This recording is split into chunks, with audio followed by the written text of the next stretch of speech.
Ku pandang wajah-Mu dan berseru. Saudaraku yang dikasihi Tuhan, saya percaya sekarang saudara sudah mempersiapkan Natal, memperingati kedatangan Tuhan Yesus Kristus untuk yang pertama sekali. Dan renungan kita pada hari ini saya ambil dari Lukas pasal yang ke-18. Konteksnya sama, yaitu menyambut kedatangan Tuhan. Tapi tentu saja dalam hal ini adalah kedatangannya yang kedua kali. Tanpa bermaksud merendahkan apa yang sudah terjadi di Bethlehem, itu semuanya sudah terjadi. Satu hal yang belum terjadi adalah kedatangannya yang kedua kali. Dan untuk itulah kita perlu mempersiapkan dengan mencurahkan segala sesuatu, sebab kedatangannya yang kedua kali adalah membawa penghakiman kepada semua manusia.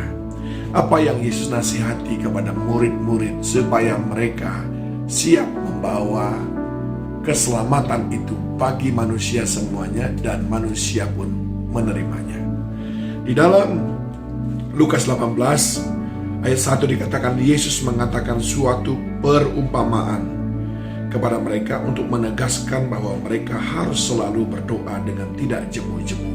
Di sini diceritakan ada seorang hakim yang lalim, tapi ada seorang janda yang terus-menerus tidak bosan-bosan walaupun sudah sering sekali ditolak oleh hakim. Dia tidak mau membela perkaranya, namun si janda tidak putus asa dan dia terus-menerus meminta kepada hakim untuk membelanya. Akhirnya hakim pun membelanya.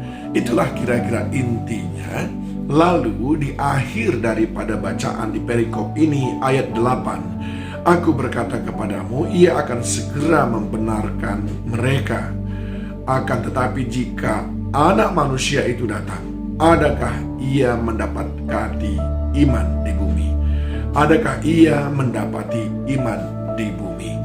Jika nanti anak manusia itu datang untuk yang kedua kalinya, yang dia cari adalah iman.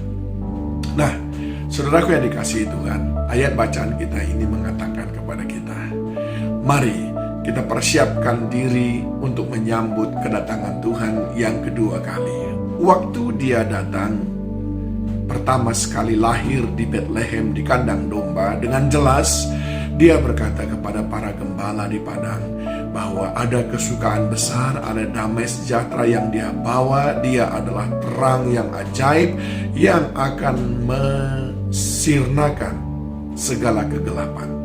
Itu artinya apa, saudaraku? Kedatangannya adalah membawa perubahan besar di dalam kehidupan manusia.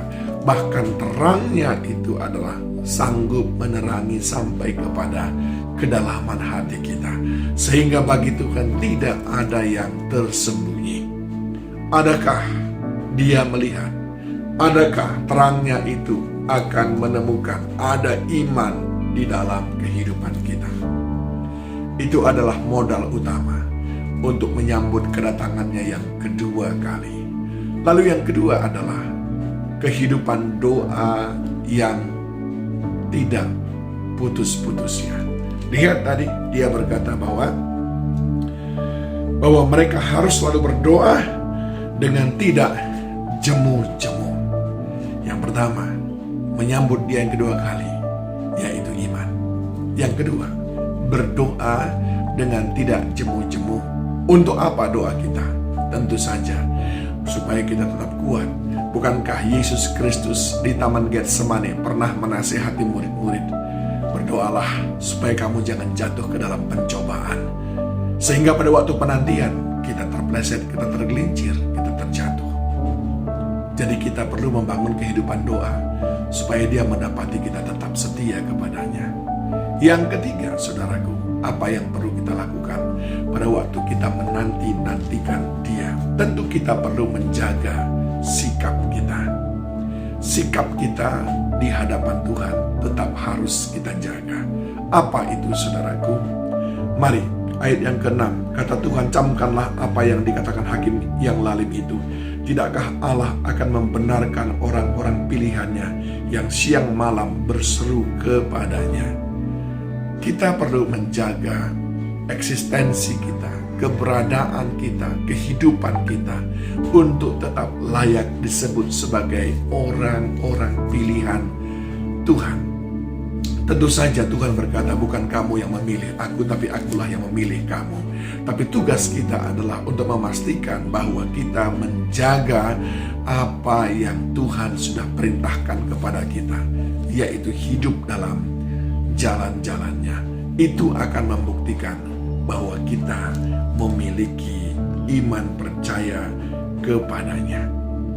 Adakah Tuhan akan melihat orang-orang yang tidak jemu-jemu berdoa? Adakah Tuhan melihat orang yang menjaga kehidupannya tetap selaras dengan kehendak Tuhan? Biarlah itu menjadi modal kita untuk menanti-nantikan kedatangannya yang kedua kali. Sembari kita merayakan Natal, kita juga ingat bahwa kita perlu mempersiapkan diri untuk menyambut kedatangannya yang kedua kali. Ketika dia datang untuk yang kedua kali, sebagaimana dicatat dalam Alkitab, bahwa dia akan melihat apakah kita memiliki iman. Lukas 17 ayat 24 berkata bahwa Anak Manusia itu menerangi ujung langit yang satu ke ujung langit yang lain. Tidak ada yang bisa kita sembunyikan, saudaraku. Kadang-kadang kita bisa pura-pura punya iman, tapi pada kenyataannya tidak. Kadang-kadang kita berpikir kita sudah memiliki kehidupan doa yang benar, kenyataannya tidak. Kadang-kadang kita berpikir kita sudah memiliki kehidupan yang selaras dengan Tuhan, karenanya tidak. Marilah, jadikan ini menjadi peringatan bagi kita dalam kita mempersiapkan diri, tidak hanya menyambut atau memperingati kehadirannya, kelahirannya di Bethlehem, tapi juga menyambut kedatangannya yang kedua kali. Merry Christmas. God bless you.